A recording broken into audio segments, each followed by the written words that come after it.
Grade 7, The Valley of Fear by Arthur Conan Doyle. Act 1, Scene 10. Read aloud.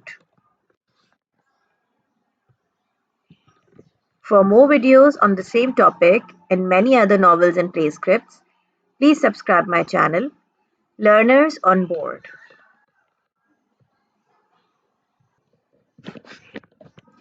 Scene 10. Burlstone Manor, 1895, The Study. MacDonald is in discussion with Mason and Sergeant Wilson. Dr. Wood and Watson are inspecting the hammer. Holmes kneeling by the body, while Ames looks on. Holmes, indicating the brand on the arm. You never heard any speculation about the meaning of this mark. Ames. No, sir. Holmes. It must have caused great pain when inflicted. Continuing his inspection. Now, I observe there is a small piece of plaster at the angle of Mr. Douglas' jaw. Ames. Yes, sir. He cut himself in shaving yesterday. Holmes. Did he often cut himself? Ames. Not for a very long time, sir. Holmes. Getting up. It may, of course, be a mere coincidence, or it may point to some nervousness. Had you noticed anything unusual in his conduct yesterday, Ames? Ames. It struck me that he was a little restless and excited, sir. Holmes. Ha! The attack may not have been entirely unexpected. Watson. Announcing to everyone. There's no stain on the hammer. MacDonald. There has been many a hammer murder and no trace left on it. Dr. Watson. Watson. Quite so. Mason. It doesn't prove it wasn't used.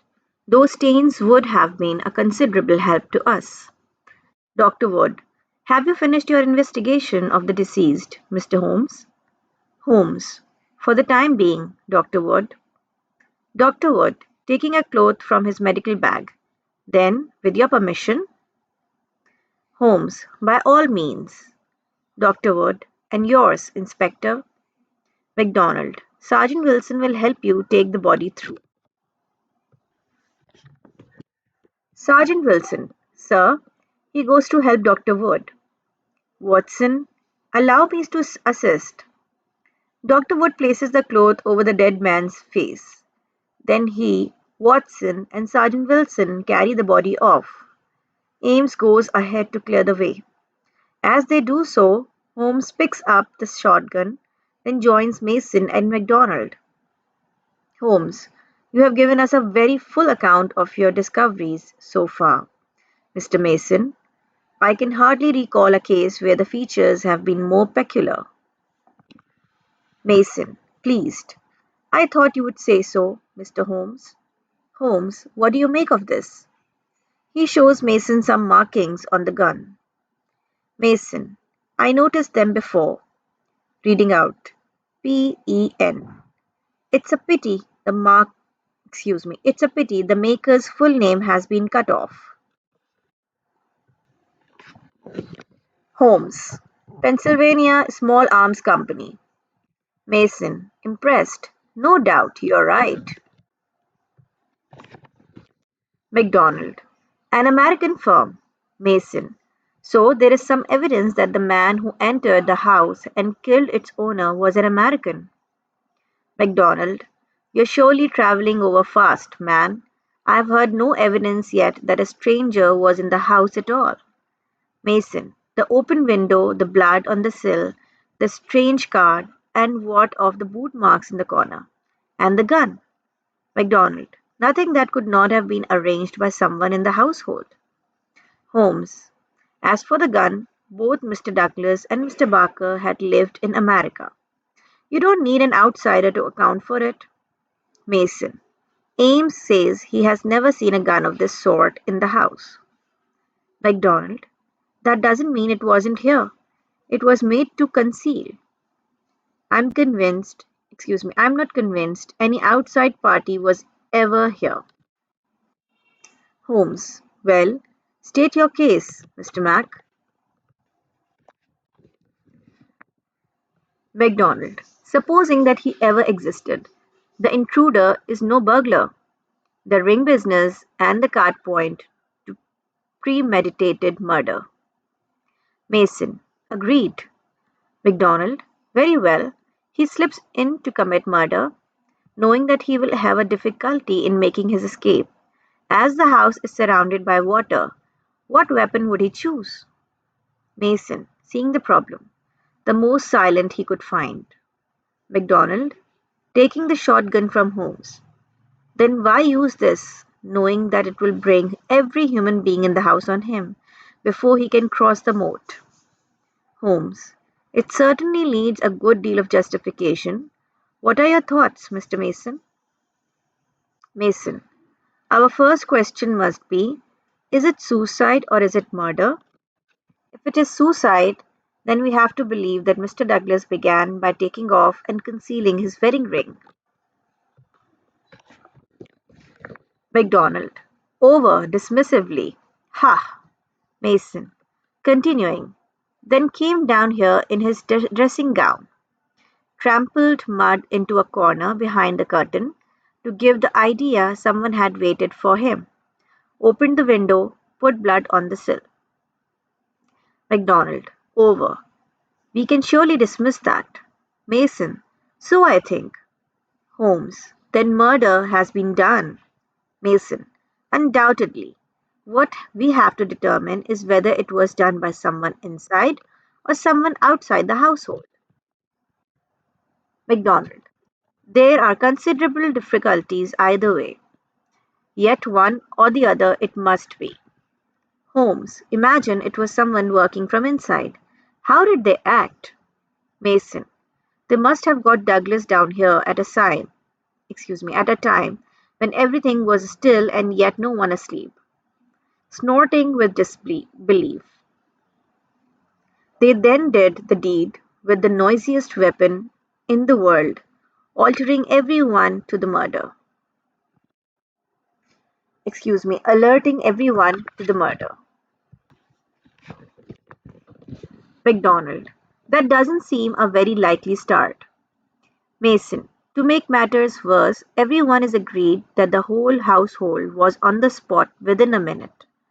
Holmes. Yes, not just Barker, but Ames and all the others too. Mason. Do you mean to tell me that in that time the guilty person made footmarks in the corner, took the wedding ring off, and all the rest of it, before mingling back amongst the rest of the household? It is impossible. Holmes. You put it very clearly. I'm inclined to agree with you. MacDonald. Then what's your theory, Mr. Holmes? Holmes. I should like a few more facts before I get so far as a theory. Mason. Frustrated. I should hope that if anything strikes you as important. MacDonald. Over. I have worked with Mr. Holmes before. He plays the game. Holmes. I have no wish to score at the expense of the police. At the same time, I claim the right to work in my own way and give my results complete, rather than in stages. Mason. Nodding in agreement. I'm sure we are grateful for any assistance you can offer. Holmes. For the time being, perhaps we have one working hypothesis. MacDonald. What's that, Mr. Holmes? Holmes. The brand on the arm and the card marked VV341 give the impression of some sort of secret society. Mason. That's my idea, too. Holmes. Well, then, let us imagine that an agent from such a society makes his way into the house before 6 o'clock, then hides in this room. MacDonald. Why in here? Holmes. Because it is the first that he comes to. He waits for Mr. Douglas, who comes in to secure the windows at around 11:30. They have a brief interview, if any interview at all. The candle is hardly burnt down. MacDonald. True enough. Holmes. Then our assassin blows his victim's head nearly off and escapes by the moat, having left a card beside the dead man, which will, when mentioned in the papers, tell other members of the society that vengeance has been done. Beat. But why the gun, of all weapons? Mason. Exactly. Holmes. And why the missing ring? MacDonald. Quite so. Holmes. Moreover, why no arrest? I take it that every constable within 40 miles has been looking out for a wet stranger. Mason. That is so. Holmes goes to the window and takes out a magnifying glass. Holmes. Yet they have missed him up to now, inspecting the sill. MacDonald. Mr. Holmes? Holmes. The footprint in blood on the sill is remarkably broad. Curious, because the mud-stained marks in the corner, though very indistinct, seem narrower. MacDonald. And what do you make of that? Holmes. Seeing the dumbbell. What's this? He takes it out. Mason. Ames tells me that they are Mr. Douglas' dumbbells. Holmes, correcting him. Dumbbell. There's only one. Where's the other? Cecil Barker knocks on the door and enters, followed by Watson. Barker, sorry to interrupt your consultation. They have found the fellow's bicycle. Watson. It's a Rudge Whitworth, left not 100 yards from the hall door. Mason. So there was an outsider here. Watson. Unfortunately, there is no clue left as to the bicycle's owner. Mason. How did he get away without it? Let's see this bicycle. Mason and Watson exit. MacDonald. What in the name of all that's wonderful made the murderer leave it behind? We don't seem to get a gleam of light in the case, Mr. Holmes. Holmes, thoughtful. Don't we? I wonder. Holmes, Barker, and MacDonald go off. For more videos on the same topic and many other novels and play scripts, please subscribe my channel, Learners on Board. Thank you for watching.